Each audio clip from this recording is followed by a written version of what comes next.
Punya suami yang super sibuk gitu kan, karena dia sebagai bos, sebagai manajer gitu, sibuknya luar biasa, ya udah ikhlaskan, sabar gitu kan, sabar. Kenapa? Karena sibuknya suami itu untuk apa? Untuk menafkahi Anda sebagai seorang istri dan anak-anaknya. Udahlah, yakinlah ada kebaikan di balik itu semua.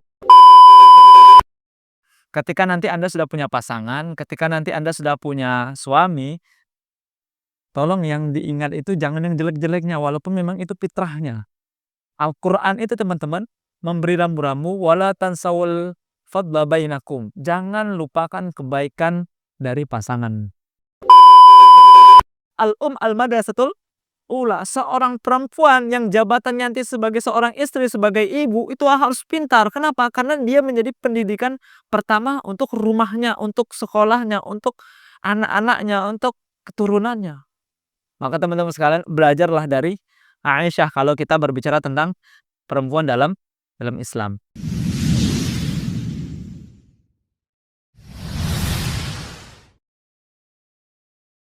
Alhamdulillahilladzi bi ni'mati tatimmus shalihat. Allahumma shalli wa sallim wa barik ala sayyidina Muhammad wa ala ali sayyidina Muhammad. Qalu subhanaka la ilma lana illa ma 'allamtana innaka antal alimul hakim wa la haula wa la quwwata illa billahil aliyil azim.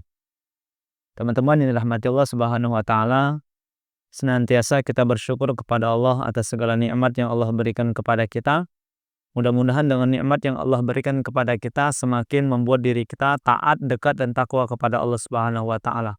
Sungguh ketika kita diberi nikmat kemudian kita tidak taat, tidak dekat, dan tidak bertakwa sama Allah, itulah yang dikatakan orang-orang yang kufur, tidak mensyukuri nikmat Allah Subhanahu wa taala. Dan konsekuensi orang yang kufur, konsekuensi atau resiko dari orang yang tidak mau bersyukur ialah mendapatkan azab yang pedih. Naudzubillahi min dzalik. Salawat berbingkai salam selalu kita curahkan kepada manusia yang mulia, manusia yang agung, yang syafaatnya kita nanti-nanti tiada lain tiada bukan adalah Nabi Allah Muhammad sallallahu alaihi wasallam. Bersalawat kepadanya bilafzi Allahumma shalli ala sayyidina Muhammad wa ala ali sayyidina Muhammad. Teman-teman sekalian, yang perempuan dengar suara saya? Benar ya? Karena saya capek kalau megang-megang ini terus. Kayak gini dengar ya? Insyaallah, alhamdulillah. Hari ini insyaallah kita ngomongin cewek, ngomongin perempuan. Hadir perempuan-perempuan yang di sini insyaallah. Memang kalau temanya perempuan, jamaah laki-lakinya sedikit ya. Atau ginilah terus memang, masyaallah. Karena tema ya. Berarti evaluasinya berarti besok buat tentang kelaki-lakian pula lagi ya. Teman-teman sekalian, di dalam Al-Quran perempuan itu disebut dengan apa ya? Bahasa Arabnya An-Nisa. Sepakat yang perempuan? Ya, An-Nisa ya. Betul, An-Nisa ya. Ternyata perempuan itu bukan Anissa. Loh kan? Baru tahu ya. Anissa artinya perempuan. Anissa artinya wanita. Betul. Kita luruskan teman-teman. Kita luruskan dulu teman-teman sekalian. Ternyata di dalam Al-Quran itu Allah menyebut kata perempuan bukan Anissa. Jangan keeran ya. Ya aku nih perempuan. Ada di dalam Quran namanya. Ternyata bukan hanya An-Nisa, tapi teman-teman sekalian, perempuan itu disebut oleh Allah di dalam Al-Quran sebagai mar'ah, mar'atun. Ya. Mar'atun itu berasal dari kata mira'ah. Mar'atun itu teman-teman untuk menyebut satu cewek, satu perempuan secara personal. Nah itu. Jadi mar'atun itu artinya perempuan, artinya cewek. Ya. Menunjukkan personal banget satu perempuan. Kalau perempuan itu dia sudah menikah, namanya imro'atun. Perempuan yang sudah menikah, terus perempuan yang sudah jadi istri. Jadi teman-teman, ternyata di dalam Al-Quran Allah sebut kata perempuan itu menggunakan kata mar'ah, bukan nisa. Loh, jadi nisa itu apa? Nanti kita bahas juga nisa itu apa. Jadi tema kita malam hari ini adalah perempuan dalam agama Islam. Itu ya? Ini nggak salah? Perempuan dalam agama Islam atau kerennya perempuan dalam kacamata Islam. Ya. Teman-teman sekalian dirahmati Allah Subhanahu wa taala, kita sepakatin dulu perempuan itu Al-Qur'an menyebutnya sebagai mar'ah untuk menunjukkan satu orang perempuan personal banget. Ya. Dia berasal dari kata mir'atun. Mir'atun itu artinya cermin. Kenapa perempuan diambil dari kata mir'atun? Ini menunjukkan bahwasannya perempuan itu sangat dekat dengan cermin. Makanya nggak heran kalau perempuan itu dilihat suka dikit-dikit cermin. Turun motor cermin gitu. Selesai berwudu cermin gitu ya. Bahkan sudah pegang HP pun cermin, ngaca gitu. Ini memang fitrahnya perempuan. Menurutnya perempuan, perempuan itu suka dandan, perempuan itu suka tampil oke, perempuan tuh pengen ya indah untuk dipandang. Itu namanya mir'ah atau mar'atun. Ini perempuan disebut di dalam Al-Qur'an.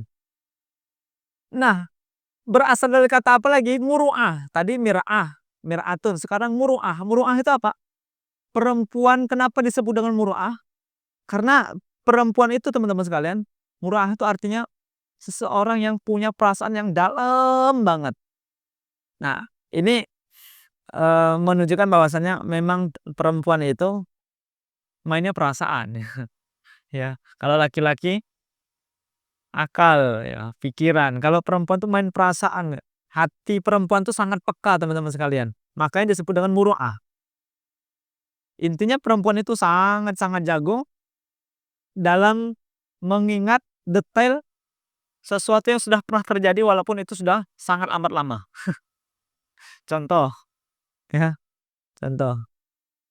Saya udah cerita belum ya? Saya pernah dengan istri saya itu ngebantu cewek, ya. Bantuin cewek itu saya lihat dia kesusahan untuk ngidupi motornya. Itu saya sama istri saya udah 4 tahun yang lalu. Udah lama tuh ya. Udah 4 tahun yang silam. Saya kejadiannya sudah 4 tahun silam, 4 tahun yang silam. Saya bantu perempuan, bahasa saya ke perempuan itu apa? "Bisa nggak?" Saya bilang gitu kan. Kejadiannya sudah lama, sampai kemarin pun masih diingat. Diejeknya apa? "Bisa nggak? Bisa nggak? Bisa nggak?" Itu selalu diingat. Artinya apa? Perempuan itu memang sangat mudah untuk mengingat kejadian-kejadian yang sudah lama. Karena memang itu fitrahnya juga teman-teman sekalian. Tapi teman-teman sekalian, khususnya untuk perempuan, ingat ketika nanti Anda sudah punya pasangan, ketika nanti Anda sudah punya suami, tolong yang diingat itu jangan yang jelek-jeleknya walaupun memang itu fitrahnya. Al-Qur'an itu teman-teman memberi rambu-rambu wala tansawul fadla bainakum. Jangan lupakan kebaikan dari pasangan. Nanti kalau mau berantem dengan pasangannya yang perempuan ini teman-teman, ingat kebaikannya. Jangan ingat yang jelek-jelek. Ketika sudah bad mood gitu kan, jangan lama-lama bad moodnya.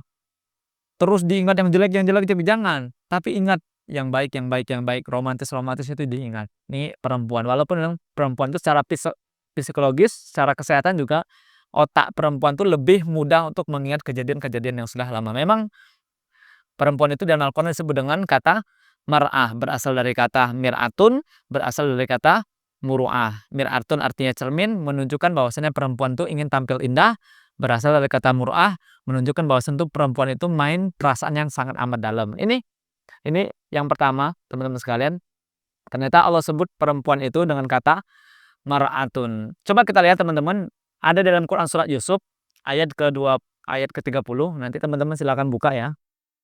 Surah Yusuf ayat ke-30 ketika Allah sebut tentang perempuan, Allah sebut tentang cewek di dalam Al-Qur'an. Yusuf ayat 30. A'udzubillahi minasyaitonirrajim. Bismillahirrahmanirrahim. Wa qala niswatun fil Madinah imra'atul aziz turawidu fataha. Allah katakan dan perempuan-perempuan, wa qala niswatun, dan perempuan-perempuan, niswah ini kata jamak dari perempuan yang banyak. Ya. Tapi Allah sebut lagi, wa qala niswatun fil Madinah, dan perempuan-perempuan yang banyak itu di kota itu, ya. Imra'atul Aziz, mereka berkata bahwasannya istri Al-Aziz, istri Perdana Menteri turawidu fataha. Mereka menggoda hamba sahayanya, menggoda budaknya. Jadi ini kisah berada di dalam surah Yusuf. Ini sedang bercerita tentang bagaimana seorang istri Perdana Menteri. Ya, istri Perdana Menteri itu disebut itu perempuan atau tidak istri Perdana Menteri itu? Ya namanya istri perempuan lah ya. Istri itu perempuan atau laki-laki? Perempuan. Harusnya perempuan. Nggak tahu lah kalau istrinya laki-laki. Teman-teman sekalian, jadi Allah katakan di sini perempuan-perempuan di kota itu sedang membicarakan Imra'atul Aziz, istri dari Perdana Menteri. Siapa? Zulaiha. Dia menggoda siapa? Menggoda Yusuf. Nah, di sini disebut dengan kata Imra'atul Aziz, istri dari Perdana Menteri. Jadi teman-teman sekalian, ya, imrah itu dia nyebut kata perempuan, nyebut kata cewek secara personal banget. Ya. Ada lagi kita temukan nanti di dalam Quran surah At-Tahrim, teman-teman. Surah At-Tahrim ayat ke-11. Nanti kalau teman-teman buka surah At-Tahrim ayat 11. Allah berfirman, A'udzubillahi minasyaitonirrajim wa daraballahu mathalan lil ladzina amanu imra'ata fir'aun, dan Allah membuat perumpamaan bagi orang-orang yang beriman, yaitu istri Firaun, perempuan yang diberikan gelar istri Firaun. Jadi disebut kata imra'ata. Jadi teman-teman sekalian, Anisa itu ya Anisa, perempuan itu bahasa Arabnya apa? Hmm, Mar'atun. Jadi kalau Anisa gimana? Atau Nisa? Ternyata teman-teman sekalian, kalau Nisa itu untuk buat nyebut cewek, untuk nyebut perempuan yang lagi kumpul-kumpul, yang lagi rame-rame. Nah, kayak perempuan, cewek-cewek yang lagi ngumpul tuh, itu namanya disebut Anisa. Ya, perempuan yang banyak itu namanya Anisa. Jadi bentuk jamaknya lagi kayak di dalam surat apa tadi? Dalam surat Yusuf tadi, wa qala niswah. Nah, itu jamaknya perempuan yang sangat amat banyak. Mereka sedang berbicara tentang Imra'atul Aziz, seorang perempuan istrinya dari Perdana Menteri. Nah, teman-teman, sekarang disebut dengan An-Nisa. An-Nisa, mereka semua perempuan-perempuan sedang datang untuk kajian YMU gitu kan. Ini namanya An-Nisa.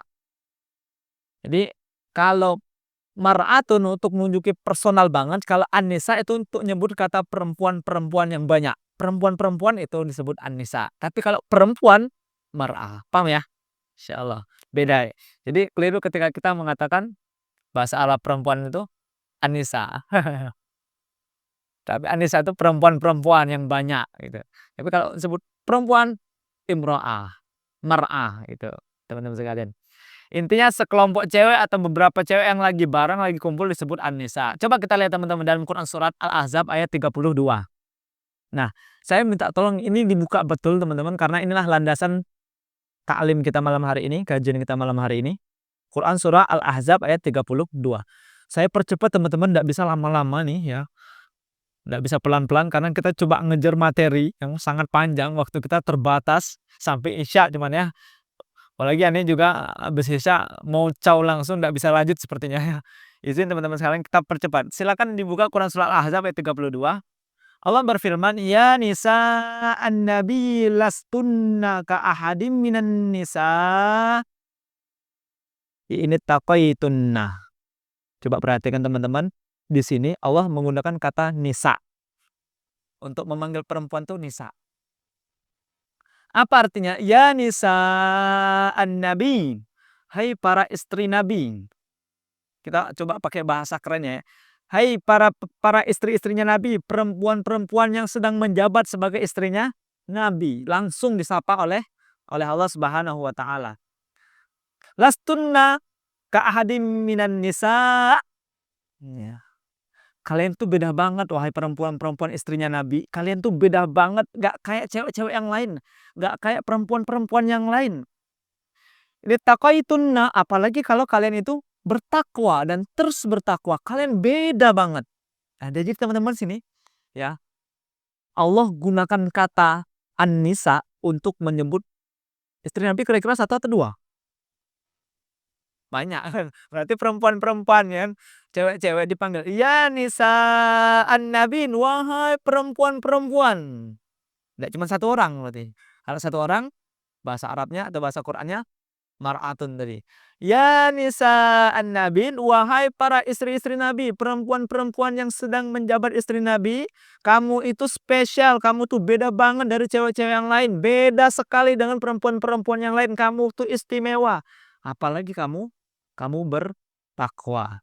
Teman-teman sekalian, dari ayat ini, inilah akan menjadi landasan kita untuk mengkaji bagaimana perempuan-perempuan dalam Islam. Ternyata teman-teman, dalam Islam itu, apalagi kalau kita sudah menggali ayat ini, ternyata teman-teman sekalian, kenapa Allah itu nggak pakai kata mar'ah di sini?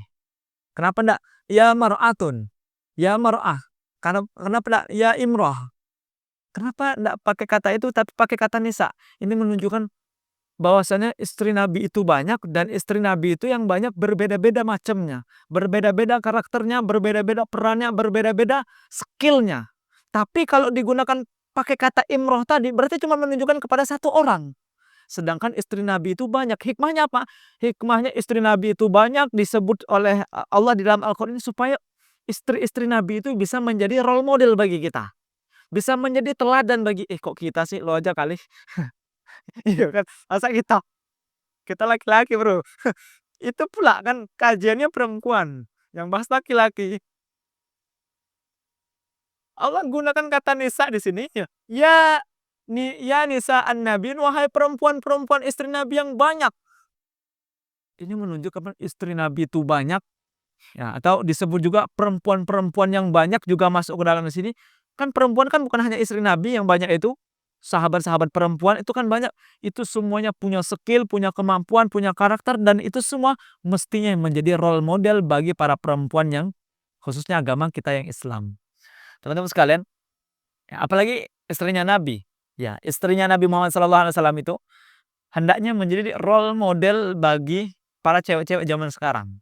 Kenapa? Karena memang istri-istri Nabi itu, teman-teman, istri-istrinya Nabi itu, mereka beda levelnya. Mereka tuh orang-orang yang paling dekat dengan Nabi. Mereka itu pewaris kemuliaan Nabi. Mereka itu langsung disiapkan oleh Allah untuk menjadi role model, menjadi teladan bagi untuk perempuan-perempuan yang ngakunya umat Nabi.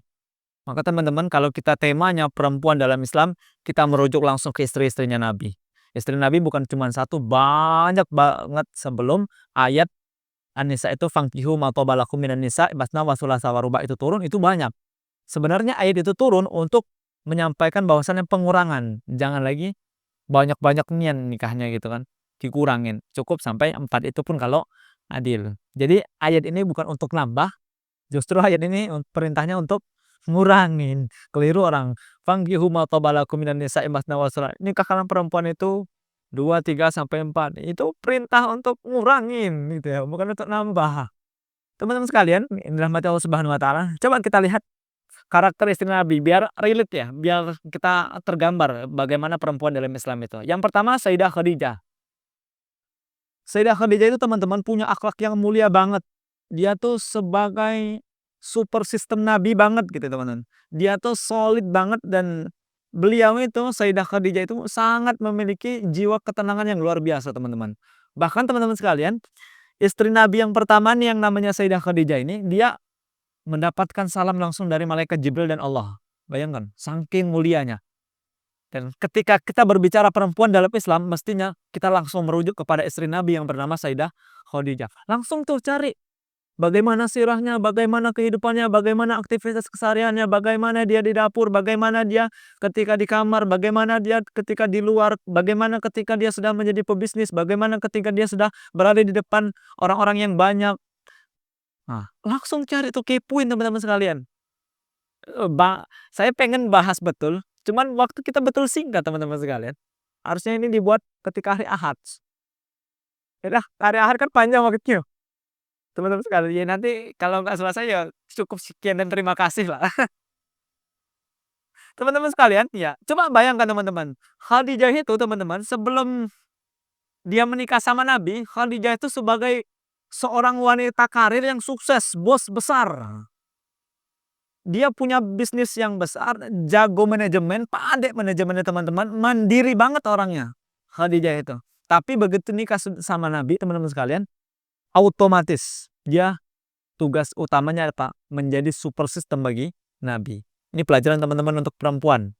Perempuan itu hendaknya menjadi super system bagi suaminya, bagi pasangannya. Ini yang sudah kehilangan dari para perempuan-perempuan zaman sekarang. Coba ketika Nabi Muhammad SAW dia bertahanus, ya tahanus tahu ya, berdiam diri di Gua Hira. Kemudian didatangi oleh malaikat Jibril. Malaikat Jibril berkata, "Iqra." Nabi berkata, "Ma Nabi Qur'an, aku tidak bisa baca." Itu terang benerang bingung Nabi ini, siapa ini? Kenapa tiba-tiba wahyu pertama kali turun, "Iqra." Untuk yang kedua kalinya. Tapi kata Nabi apa? "Ma Nabi Qur'an, aku tidak bisa baca." "Iqra." Ma Nabi Qur'an. Gemetar itu Nabi Muhammad SAW, pulang-pulang cari istrinya. Gemeteran cari istrinya. Coba teman-teman sekalian. Istrinya marahin atau nenangin. Ternyata Sayyidah Khadijah, apa kata Sayyidah Khadijah? Mahlan, mahlan, pelan-pelan ya Rasulullah. Belum pelan-pelan wahai suamiku. Kemudian apa kata Sayyidah Khadijah? Demi Allah, wahai kekasihku, wahai suamiku, Allah itu tidak akan pernah menghinakanmu. Allah itu tidak akan pernah meninggalkanmu karena engkau menjaga silaturahmi, karena engkau menanggung beban orang lain, engkau memberi makan orang miskin, engkau memuliakan tamu, dan engkau menolong dalam kebenaran. Ini istrinya langsung percaya loh dengan cerita Nabi ketika tadi seperti ini di Gua Hira. Percaya, langsung menjadi super system, memberikan semangat, menjadi penenang, qurrata ayun teman-teman sekalian. Padahal Nabi Muhammad sendiri itu belum percaya kalau itu tuh wahyu. Nabi Muhammad itu belum percaya kalau itu adalah malaikat Jibril. Nah, teman-teman, tapi eh istrinya Khadijah itu nenangin banget. Kamu tidak akan ditinggali sama Allah. Kamu tuh sudah sangat sangat baik lah gitu istilahnya kan. Nah, kisah ini teman-teman ini menunjukkan bahwasanya Khadijah itu seorang perempuan yang cerdas, seorang perempuan yang memiliki intuisi yang kuat, memiliki iman yang luar biasa, langsung percaya kepada Nabi bahwasanya itu wahyu, itu adalah perintah dari Allah, itu adalah kode alam, kode dari Allah gitu ya. Dia ngasih support system langsung. Bahkan Khadijah itu bukan hanya menjadi support system, tapi teman-teman sekalian, Khadijah itu menjadi orang yang siap memberikan materinya, memberikan hartanya, memberikan kekayaannya untuk Nabi. Bukan hanya support emosional, bukan hanya menjadi support untuk emosional untuk dirinya, tetapi menjadi support materi teman-teman sekalian. Semua hartanya untuk Nabi, semua hartanya untuk suaminya. Sekarang apa? Semua harta suami untuk istri. Gitu kan? Sekarang semua harta suami untuk istri, semua gaji suami untuk istri. Jadi ini kena tampar bolak-balik lah perempuannya. Kalau lihat lihat Nabi itu harusnya istri itu membantu suaminya. Ya, paling-paling kalau ndak bisa memberikan materi, ndak bisa memberikan uang, ya memberikan, ya, menjaga supaya duit suami itu tidak cepat habis kan gitu. Ini kok jadi curhat sih? Bang Kevin lah yang paham tuh. Nah, saking mulianya ini seorang perempuan yang mensedekahkan, menginfakkan hartanya untuk menghabiskan hartanya untuk support Nabi, teman-teman, support dakwahnya Nabi, bahkan itu membuat malaikat Jibril berkata kepada Muhammad, "Wahai Muhammad, sampaikan salam dari Allah dan salam dariku untuk Sayyidah Khadijah." Bayangkan teman-teman. Allah memberikan salam. Kata malaikat Jibril, "Wahai Muhammad, sampaikan salam dari Allah dan salam dariku kepada istrimu Sayyidah Khadijah." Karena beliau adalah perempuan yang luar biasa. Teman-teman sekalian, maka pelajaran yang pertama, kalau kita berbicara tentang perempuan dalam Islam, ayo langsung kita rujuk Sayyidah Khadijah sebagai role model bagi teman-teman yang perempuan. Siapa lagi misalnya?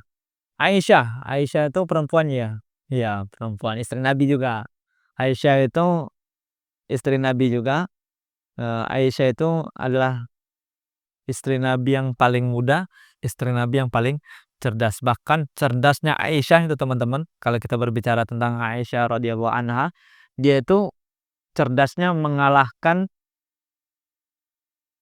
teknologi yang tercanggih sekarang. Atau bahasanya laptop yang keren sekarang. Laptop yang paling keren sekarang, yang speaknya luar biasa itu kalah jauh daripada Aisyah. Kenapa? Aisyah itu teman-teman sekalian, semangat belajar Aisyah itu tinggi. Ya, dia itu termasuk perempuan yang menampung banyak hadis, merekam banyak hadis, menyimpan banyak hadis, terutama hadis-hadis dalam urusan kamar, urusan rumah tangga, itu semuanya Aisyah yang rekam. Diingat bahkan para senior-senior, para ulama-ulama, para sahabat-sahabat tabi'in itu datang ke Aisyah, mereka bertanya tentang hadis, tentang ini, tentang ini. Jadi rujukan teman-teman. Saking cerdasnya otaknya, saking luar biasanya penyimpanan otaknya. Nah, maka teman-teman sekalian, ketika kita berbicara perempuan dalam Islam, kita juga harus mesti merujuk kepada istri Nabi yang kedua, yaitu Aisyah. Ini bisa menjadi referensi utama kita dalam dalam mencari jati diri sebagai seorang seorang perempuan. Teman-teman yang dirahmati Allah Subhanahu wa taala, makanya pelajaran dari Aisyah kita, saya nggak cerita banyak tentang Aisyah ya teman-teman. Kita mesti belajar dari Aisyah, khususnya perempuan. Jadi perempuan dalam Islam itu harus cerdas. Jadi perempuan dalam Islam itu harus pintar. Ada yang mengatakan, "Ah, untuk apa perempuan itu berpendidikan? Kan tugasnya sumur, dapur, apa sih? Kasur, sumur, dapur, kasur, sumur, dapur. Untuk apa perempuan itu pendidikan gitu?" Enggak, teman-teman. Betul apa yang disampaikan oleh moderator tadi. Al-madrasatul ula. Seorang perempuan yang jabatannya nanti sebagai seorang istri, sebagai ibu, itu harus pintar. Kenapa? Karena dia menjadi pendidikan pertama untuk rumahnya, untuk sekolahnya, untuk anak-anaknya, untuk keturunannya. Maka teman-teman sekalian, belajarlah dari Aisyah kalau kita berbicara tentang perempuan dalam dalam Islam. Siapa lagi sih teman-teman? Saya cerita cepat-cepat deh nih, karena waktu kita sudah sedikit lagi. Misalnya Sauda binti Zam'ah. Iya, Sauda binti Zam'ah. Belum lagi Maryam ya. Nah, itu luar biasa, banyak lagi itu dalam Al-Qur'an. Saya baru bercerita tentang istri-istrinya Nabi karena kita berujuk dari Quran surat Al-Ahzab ayat 32 tadi kan. Ketika Allah menggunakan kata perempuan-perempuan itu nisa untuk menunjukkan perempuan-perempuan yang banyak. Ini supaya kita menjadi rujukan langsung. Mana sih perempuan-perempuan yang banyak itu? Ternyata perempuan-perempuan yang banyak itu mesti menjadi role model bagi kita. Ya. Kalau Allah gunakan kata imroh saja, itu menunjukkan personal saja. Boleh jadi nanti yang diceritakan perempuan yang jelek. Enggak. Di sini sedang bercerita perempuan-perempuan yang banyak yang karakternya bagus-bagus, keren-keren, bisa kita tiru, bisa kita ikuti. Contoh lagi teman-teman, saya cerita tentang Sauda binti Zam'ah. Beliau ini adalah istri Nabi yang dinikahi setelah wafatnya Sayyidah Khadijah. Jadi teman-teman sekalian, Nabi itu tidak menikahin perempuan yang lain sebelum Khadijah meninggal. Ya. Jadi Nabi itu pertama, Nabi Muhammad itu manusia yang paling mulia ya. Jadi jangan kita yang laki-laki ini khususnya, Pak moderator, jangan kita ngikut Nabi, Nabi itu istrinya banyak. Jangan gitu dulu. Kalau mau gitu tunggu istrinya mati dulu kan. Ya, bunuh dulu istrinya baru nikah lagi banyak-banyak. Nabi itu setia dulu dengan Khadijah, setia sampai Khadijah itu meninggal dunia. Setelah Khadijah meninggal dunia, perempuan yang pertama sekali dinikahi adalah Sauda binti Zam'ah ini tadi. Ya. Apa yang spesial dari beliau ini? Beliau ini teman-teman ternyata sosok yang paling sabar, sosok yang paling amat lembut, sosok yang paling memiliki hati yang lapang. Kenapa demikian? Ketika Nabi Muhammad SAW menikah lagi dengan Aisyah radhiyallahu anha, Sauda binti Zam'ah ini dengan kerelaan hatinya menyerahkan giliran malamnya untuk Aisyah. Kebayang kan? Kalau teman-teman yang perempuan digituin mau nasi. Allahu Akbar. Tapi inilah istrinya Nabi, punya kesabaran, punya punya hati yang lapang. Ini teman-teman sekalian menunjukkan bahwasannya ketulusan dan keikhlasan itu menjadi kunci dalam rumah tangga teman-teman sekalian. Ya. Babnya bukan tentang masalah masalah apa ya, masalah nikah ya. Tapi babnya tentang masalah-masalah yang lain. Contoh, Maaf-maaf cakap ketika teman-teman mungkin punya suami nanti menjadi seorang dai, maka konsekuensinya ketika punya suami seorang dai, konsekuensinya harus sering ditinggal. Itu harus punya hati yang lapang, ya ndak? Harus punya keikhlasan yang luar biasa. Coba istri aneh tuh, istri saya, kalau ndak punya karakter seperti Saudah binti Zam'ah ini, mungkin saya ndak boleh ngisi pengajian di sini. Iya kan? Mungkin saya ndak boleh langsung berangkat malam ini langsung ke Sarolangun. Pulangnya besok malam ya, nyampenya mungkin malam lah kan berangkatnya setengah hari. Sarolangun mungkin 5 jam gitu. Padahal teman-teman sekalian, kami sedang merayakan happy anniversary ya. Harusnya kami sedang sedang lagi merayakan bahagianya cinta kan. Tapi beliau terima teman-teman. Kenapa? Ya, rujukan beliau siapa? Rujukan beliau adalah Saudah binti Zam'ah. Punya hati. Atau apalagi mungkin, misalnya mungkin nanti teman-teman yang perempuan punya suami yang super sibuk gitu kan. Karena dia sebagai bos, sebagai manajer gitu. Sibuknya luar biasa. Ya udah, ikhlaskan, sabar gitu kan, sabar. Kenapa? Karena sibuknya suami itu untuk apa? Untuk menafkahi Anda sebagai seorang istri dan anak-anaknya. Udahlah, yakinlah ada kebaikan di balik itu semua. Tapi kayak kalau bisa sama-sama bareng-bareng gitu kan, saling romantis, ya menghabiskan waktu bersama ya kenapa tidak? Kenapa harus cari yang super-super sibuk gitu kan? Tapi intinya apa? Dalam rumah tangga, perempuan itu harus menghadirkan keikhlasan, keridhaan, dan kesabaran yang luar biasa. Karena itu kunci bahagianya rumah tangga. Sebagaimana yang diajarkan oleh Saudah binti Zam'ah.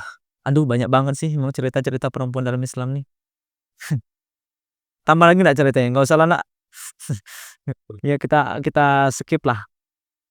Tapi intinya apa teman-teman sekalian? Ya, ya, ya, terakhir lah, terakhir.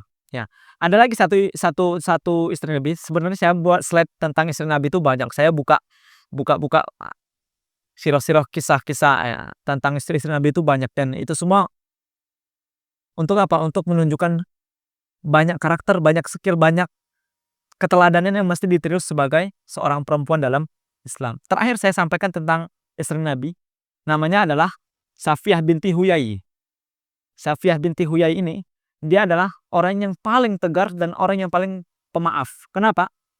Karena Safiyah binti Huyai ini dulunya teman-teman, dulunya itu seorang Yahudi. Dia punya sejarah konflik dengan kaum muslimin. Jadi bapaknya itu dibunuh dengan kaum muslimin. Bapaknya itu, ya saudaranya bapaknya itu para petinggi-petinggi Yahudi. Perang dengan kaum muslimin dan mereka mati. Terbunuh dengan kaum muslimin. Dia sangat memiliki kebencian dengan kaum muslimin. Tapi ujung-ujungnya apa teman-teman? Dia nikahnya sama Nabi loh.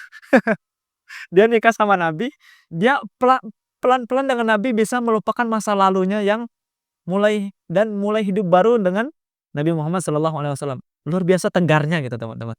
Ya, punya masa lalu yang kelam dan punya masa lalu yang buruk ketika dia menjadi seorang Yahudi, tapi ketika sudah menjadi istrinya Nabi, dia mau memulai menjadi orang yang lebih baik, lebih baik, lebih baik. Ini pelajaran bagi kita. Jangan insecure ya bahasanya. Jangan nggak pede kalau kalau kita ini baru hijrah yang perempuan. Dulunya aku nih perempuan yang nakal, dunia aku perempuan yang suka pamer aurat gini gini gini. Jangan jangan nggak pede teman-teman. Contoh sih Safiyah binti Huyai ini, dia ini dulu punya masa lalu yang kelam, bahkan punya kebencian yang luar biasa kepada Nabi and the gang, Nabi dan pasukannya. Tapi apa ketika nikah sama Nabi, mau perlahan-lahan merubah dirinya, semakin baik. Dan dia tuh pemaaf banget, mau memaafkan kesalahan kaum muslimin. Tegar banget hatinya. Dan tegar banget hatinya untuk semakin lama berubah. Contoh Safiyah. Teman-teman sekalian, maka bagi kita perempuan yang baru hijrah, yuk coba buka, kepoin kepoin banget sih. Ini penting bagi kita perempuan yang baru hijrah atau pengen yang lebih baik, baru mulai untuk baik, kepoin banget untuk sebagai Safiyah binti Huyai ini sebagai referensi bagi bagi kita yang mau semakin baik semakin baik. Aduh banyak banget sih memang. Penutup lah ya, karena memang sudah berapa sih sisanya? Tadi juga kita zikirnya lumayan lama gitu ya. Persiapannya, 2 menit lagi ya? Oh my god. OMG, hello. Materi saya belum setengah. Aduh, ya Allah. Intinya gini teman-teman, ya saya tutup lah, ya. Teman-teman sekalian, eee, intinya teman-teman, yang namanya perempuan, yang namanya cewek itu punya power, punya kekuatan untuk ngasih dampak baik dimanapun dia berada. Baik itu di dunianya secara personal, dunia personalnya perempuan itu adalah rumah ya, karena memang sebaik-baiknya perempuan itu di rumah. Ya, saya ulangin, cewek itu punya power, punya kekuatan buat memberi, buat ngasih dampak yang baik dimanapun mereka berada, baik itu di dunia secara personalnya, rumah, maupun di dunia sosialnya, pergaulannya. Jadi perempuan ini boleh bergaul, sebagaimana Khadijah pebisnis gaul. Zam'ah, Safiyah binti, udah mau azan kan marbotnya. Safiyah binti Huyai tadi luar biasa. Pergaulan di luar, banyak teman saya, ini karena kita buru-buru kan jadi saya kemana-mana ceritanya, nggak terstruktur lagi. Ya intinya, baik di rumahnya, baik pun secara sosialnya, perempuan itu punya power, punya kekuatan untuk memberikan kebaikan teman-teman. Ayo buka istri-istrinya Nabi itu, jadikan mereka itu semuanya menjadi menjadi referensis, menjadi role model bagi kita. Dan itu semua teman-teman, kita perempuan bisa menebar kebaikan di rumah, menebar kebaikan di pergaulan, khususnya di pergaulan ini ada batasnya. Apa batasnya teman-teman? Batasnya adalah konsep izzah dan iffah. Ya.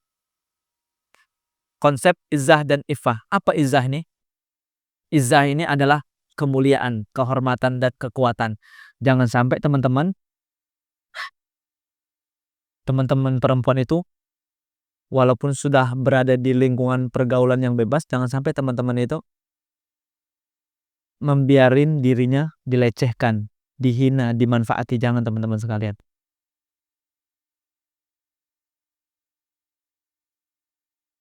Azan ya? Iya, belum selesai. Emang belum selesai nih asli. Azan part 2 ya?